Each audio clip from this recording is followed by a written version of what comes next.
Okay, thank you. I hope you can hear me on my side. Everything looks good. First of all, I need to say sorry that I'm not there in person. Unfortunately, I was a little bit too much travel, but I hope that I can give an interesting talk to you and share some insights and thoughts that I have about um, self-driving cars and mobile robots and how we can finally arrive at robust learning-based approaches in that context. So my talk is a little bit about the history of self-driving and what is actually needed in order with self-driving cars from my perspective. Second, and what I see is that we have basically seen three major trends in the past maybe 20 years, which is, or maybe even longer, which started with this probabilistic robotics hype, where basically was about state estimation and uncertainty estimation to build robust systems. Then we encountered the deep networks that helped us with the semantics and perception and also in prediction. And then recently there was this trend of the transformer architectures and foundation models, generative AI, which basically helped us to generalize and transfer across modalities and get us closer to that, what we call embodied robots or embodied systems. That's something that I want to cover at the very end, basically this question of how we can utilize these foundation models in a better fashion to build more robust systems. But the first part will be about this combination of probabilistic and deep network-based approaches and how we can properly do this in order to build to get the maximum or the best out of both worlds. So when you look at probabilistic robotics, then this is just an equation that describes a state estimation and utility optimization. Then that's what we actually need is probabilities, basically these terms over here. And probabilistic robotics has been enormously successful when it comes to robot navigation and also autonomous cars. It was basically the starting point for self-driving cars. And this is something that has revolutionized robotics and also initiated partly the self-driving car domain and space.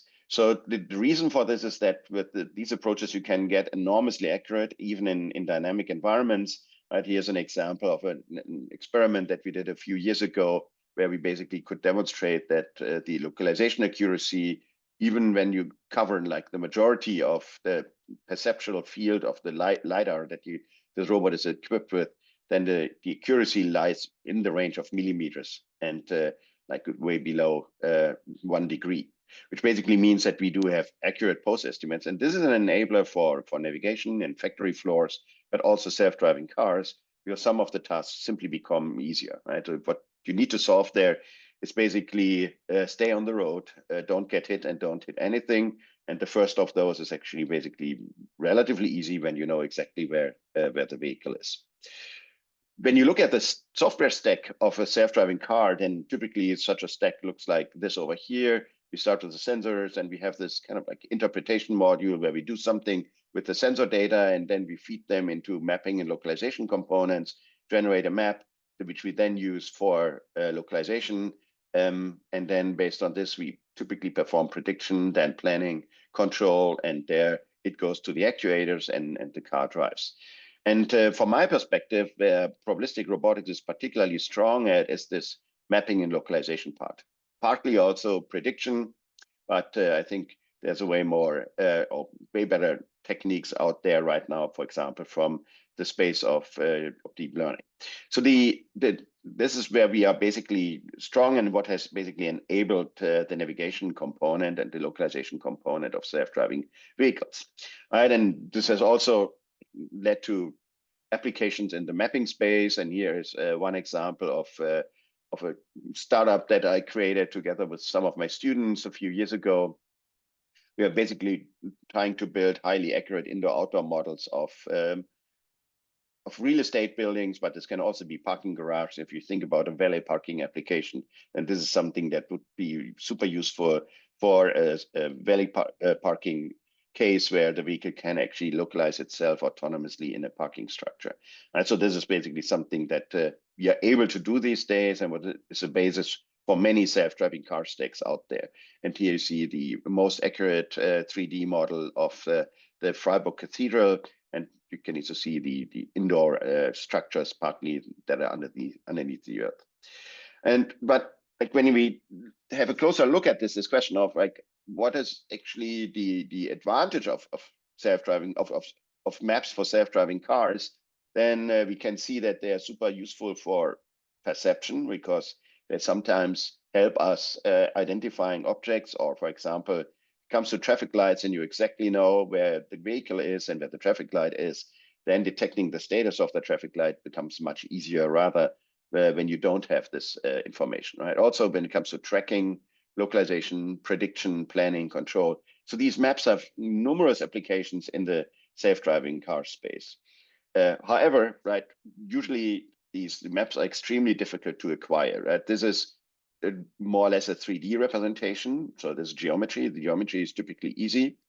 It gets a little bit more complicated when when we are getting to semantics. And this is an example in the lower left, right, where we basically have an intersection with traffic lights. And one of the key tasks for a vehicle there is typically to figure out as to whether or what the outward going or the inward going lane is at the end of the intersection, right? So how all these lanes connected. When there's a straight connection, and it's maybe easier, but if you have to do a left turn, then it's not necessarily the case that there's a unique case where you need to actually go at the end of the intersection.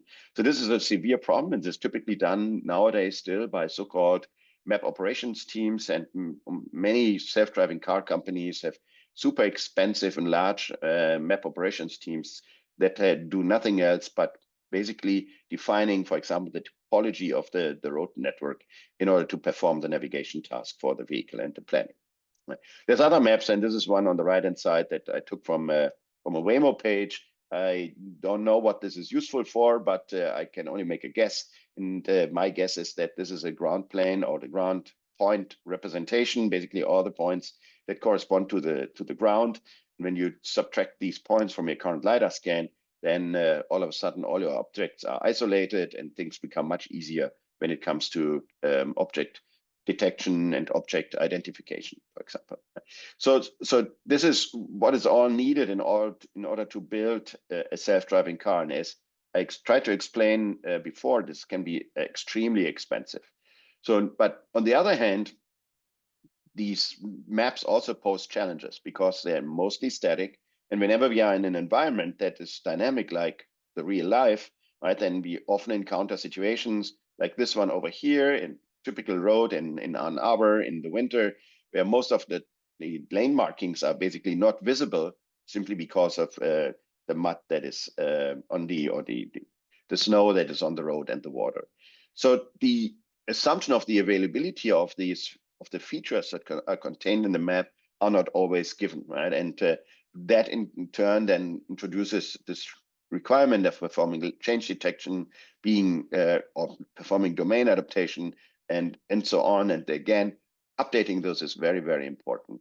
And at the same time, it makes the systems very, very sensitive to basically changes. So here's an example where someone put cones on the lane markings on a two-lane road, at least in the direction of travel here for the Waymo car.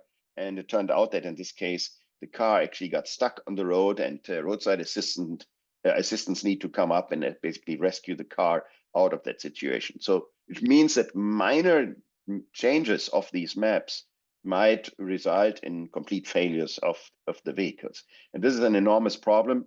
And this, so basically meaning that we need to have way more autonomy than we currently have. So relying on, or let's put it that way, whereas these maps are an enabler for self-driving cars, at the same time, they're reducing the flexibility of these vehicles, and also in the end, a level 5 barrier, basically meaning that we cannot drive everywhere. We can only drive there where we have these maps available. And the key question is, from my perspective, how can we do this without maps? How can we get rid of the mapping process? And one way, like one step towards this is definitely the deep network approach. Right? So how can we utilize deep networks to increase the detection performance of these vehicles and the perception capabilities, and then in the end combine this with probabilistic approaches. This is, from my perspective, the key challenge here. And we all know that one of the typical tasks in perception is this deep learning. In perception is semantic segmentation. We are basically trying to assign semantics to the images that we get. And there's different variants of this, and the one that I'm going to focus about later on is Panoptic segmentation. But I think the strength of the deep learning approaches are right now, in particular in this interpretation part, where we're trying to make sense out of the sensor data and assign semantics to the sensor data. And but this is not cast in stone. I'm happy to discuss this, but I think when you look at this, the one before, then this actually calls for this idea of combining the two and getting the best of both worlds, which is actually happening right now. But there's one thing missing, and that's what I'm going to talk about in the next few seconds. Right. So let's start with the idea that we basically take these deep networks and try to develop or to perform inferences based on these networks about what is it that the vehicle sees in the world, right? And what is the semantics and what is out there. And one task that I'm going to focus on is like the extension of semantic segmentation by instance segmentation, which leads us to that what we typically call panoptic segmentation. And of course, we could now try to, and this is what we see in science, that people start to basically train these networks and optimize them on existing data sets and to get performant there. But the problem now is, like, how can we define this with the downstream tasks, which are potentially, at least for the time being, probabilistic based, right? And there we need, for example, these two terms, like the world model and the perception model, right? Basically this question, what is the likelihood of that observation or that interpretation given the status of the vehicle? And this is something that, at least from my perspective, like should be looked into a little bit deeper. And I will show you like two examples of what we have done in this regime and how we basically were able to combine this with this two downstream tasks, or with this downstream task localization in a proper fashion and without like manual adjustments of these likelihood terms. So the idea here is to basically have that what we call uncertainty-aware panoptic segmentation, where we not only get the semantic segmentation, but also, or the segmentation, but also the uncertainties. And on the left-hand side, you see this for the example of semantic segmentation with the approach that I'm going to describe in a few seconds. But at the same time, you not only get the individual classes, you also get the class uncertainties, and can do the very same with the instances, the way we basically have instance segmentation and then instance uncertainties. And if you combine the two, then we get that what we call panoptic segmentation. And then here you can nicely see that in particular at the borders of classes and instances, there's a high uncertainty, which is natural from a perception point of view, because there it's extremely hard to identify to which class / object this individual pixel actually belongs. Right, and this is the approach that we are basically after a backbone have a segmentation head where we get the segmentations and their uncertainties, and then an instance segmentation head where we get bounding boxes, classes, and uncertainties as well.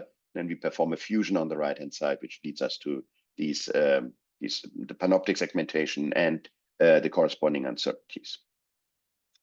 Right, and at that time we evaluated these three metrics over here, where the second one directly follows from the UECE. And on those two metrics, if we look at the statistics down here, our approach outperformed at that time the state of the art, and which is great. Right? So what they get from there is basically an approach that not only provides us with the segmentation results, but additionally with the uncertainties. And it turns out that in some cases, these approaches utilizing both or producing both actually also get more robust in general. And here are a few qualitative results on a video stream. The next was, or let me skip that. The next was that we looked into as whether we can do the very same with also LiDAR. And here we generated an approach for LiDAR Panoptic segmentation. And here again, it's just like a teaser image where we basically show the LiDAR semantic segmentation and the corresponding uncertainties. Like greenish means higher uncertainty here, and we observe the very same as before. Like they were at the class boundaries, we are basically we're getting higher uncertainties. And this is the approach. In the interest of time, I will not really go through this, but it basically performs based on the LiDAR input and the bird's eye view projection, like the semantic uncertainties and the semantic segmentation, and then combines them in the very end to get the panoptic prediction and the panoptic uncertainties. And here you can see this again, like with the errors projected as well. So here is the panoptic uncertainties, and this is the error map. And the fact that we see some sort of a correlation here between the uncertainties and the errors, that means that the uncertainties actually make sense. Right? Which brings us to this question of, here's again a video showing this in action on a data set we evaluated the system on. Which brings us to this question, how can we actually combine this, right? And so just producing uncertainties actually is not enough. What we typically need is we need them being calibrated in a way that they can directly be used in a downstream task like localization or mapping. This is what we did in this uPLAM paper, where we basically developed a robust panoptic localization and mapping approach, leveraging these perception uncertainties that we generated before. Turns out that, in fact, they are not calibrated enough. So we needed to add a regularization term to actually convert these generated uncertainties into the ones that can be utilized properly in the localization approach. And here's the basic idea, that we are basically taking the segmentations, uncertainties, and the LiDAR point cloud, perform a BAV projection, and aggregate them in a panoptic map with corresponding map uncertainties, which then at like evaluation time or localization time is, so this is the map generation process. And when we basically test this vehicle in the localization process, we perform this, we calculate the uncertainty aware particle weights, and then use this in a particle filter to estimate the vehicle pose. Again, I will skip over the details of the architecture, but in principle, that's what I already mentioned before.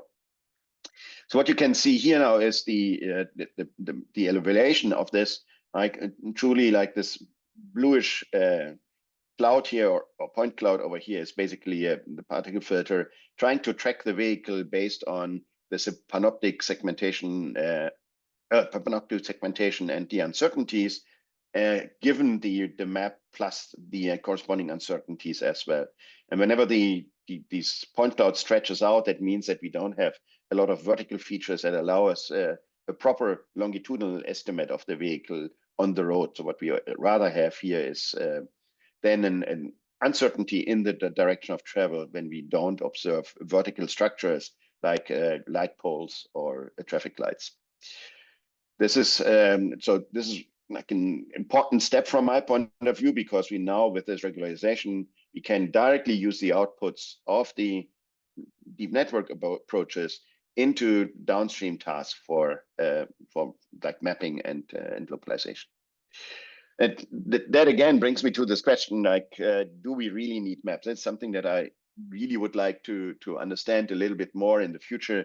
This question of, are there representations that are not geometric? We roboticists, we tend to always go from sensor data to geometry, because geometry is so much easier for us. And it's typically that where we feel home. In geometry, we can do localization, we can do path planning, we can solve all kinds of tasks.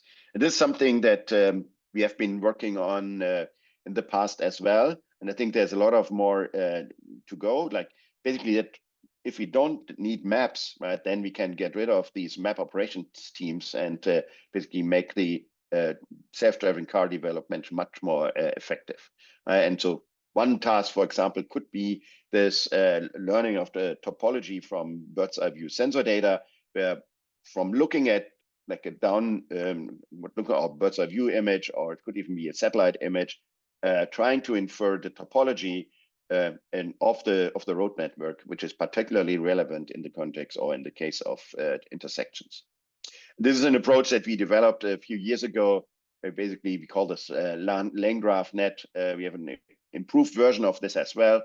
We're basically trying to get from individual modalities and these layers, bird's eye view representation, directly to lane graphs, where we get the individual directions of the road network associated as well. Here's a few examples. It's not 100% perfect, and there's probably nowadays better approaches out there, but what I truly believe is that this is an important step to maybe solve these problems and making these tasks way more easy for the human user, and reducing the load of these map operations teams, for example. But then with these upcoming of these foundation models, that has changed somewhat the landscape from my perspective, because we are getting now closer to that what we call embodiment, and the ability to perform cross-modal inference, and basically also using language for navigation as well. And I will give you a few examples at the end of my talk, and would like to stimulate a discussion there as well in this context of how we can, or in the question of how we can utilize foundation models better for automated driving. For me, we are right now at a turning point where, this is why I showed this robot ringing an alert bell, because I truly think that with these foundation models, we are entering a new area in robotics, and getting closer to that, what we call embodied robots. And there's two ways of doing this. Like, one is using existing foundation models, and the second one is actually calculating a foundation model. Self-driving car for the foundation model, for example, would be something that might be super useful for the development of cars. Here's a few examples of work that we recently did. This is visual language maps for robot navigation.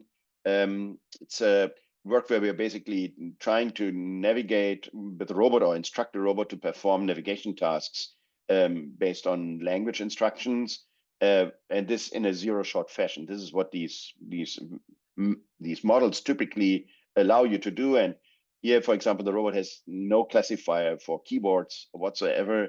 You can simply interact with the robot in a way that has not been possible before, at least not without training the robot on huge data sets. And you can also talk about chairs, or instruct it about chairs, and in a few seconds you will also see a plant in the background. You can tell the robot to go to the plant, and the system is then able to execute this task. Still, here is a 3D representation, or a 3D voxel grid in the background that actually stores the embeddings. You can also do this in a hierarchical fashion, which allows you to provide you, or allows you to give way more complex instructions and to the robot, and have kind of like an open vocabulary system where you can instruct the robot, for example, to find a specific poster, or go to the coffee machine, or whatsoever.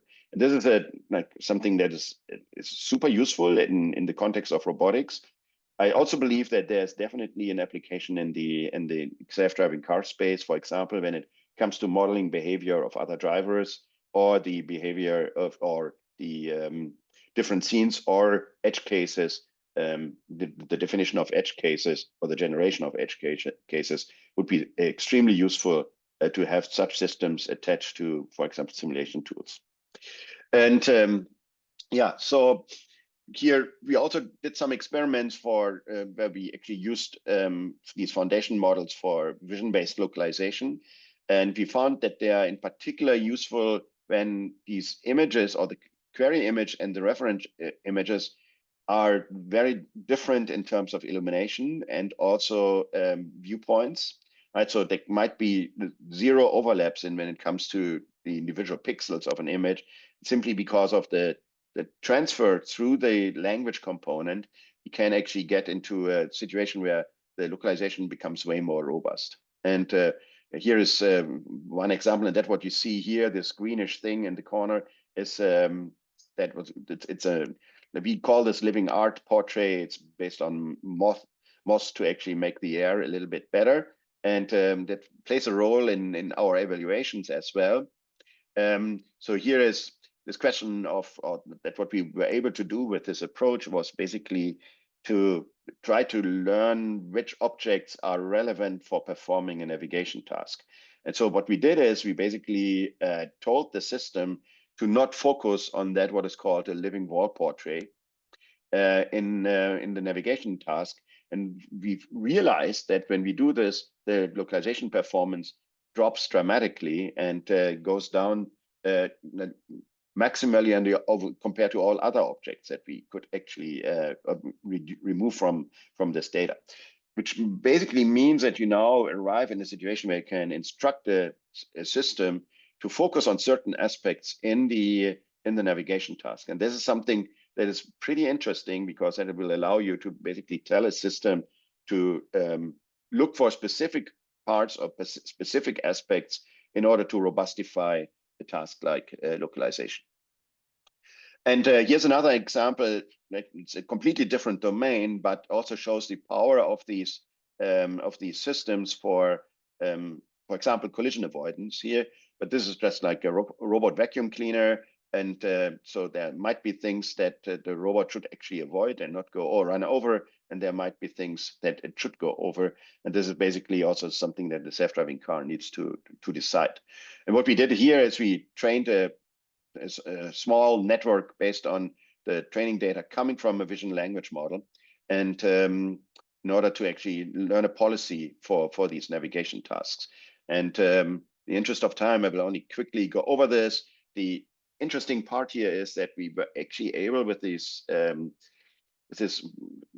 distillation process arrive at a system that shows a similar performance than a cumulative learning approach, and at the same time uses the energy of like a naive fine-tuning approach that does performs a warm start from the existing data, right? So we are basically getting the best of those two worlds here and having like a highly performant system that uses very, very little energy.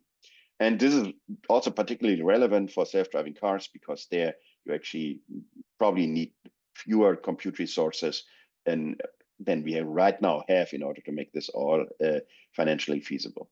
And just to give you show you a few examples here. So this is all zero shot. It's not a real vacuum cleaner, so we removed the brushes. And for that, because of that, we don't need to reset the experiments. But what you can see here is that the system, without any pre-training, right, is able to avoid these objects on the ground that it should not suck up. And it's kind of like an interesting, very, very interesting setting for robots and cars encountering situations that they have never seen before. Which brings me to the end of this this talk. Basically, this question, like, is there a way to calculate a robotics or self-driving car foundation model? We have seen this with the OpenMax embodiment paper, right? It took a huge effort to calculate such a model and a lot of training data collected by people. I think in the self-driving car space, that should be way easier because we have a lot of data that we can more or less automatically generate with dash cams and so on and so forth. So calculating a open self-driving car foundation model is, from my perspective, a really promising approach to get closer to more sophisticated robots and cars that are more intelligent than the ones that we have that very, very often still rely on pre-trained data and geometry.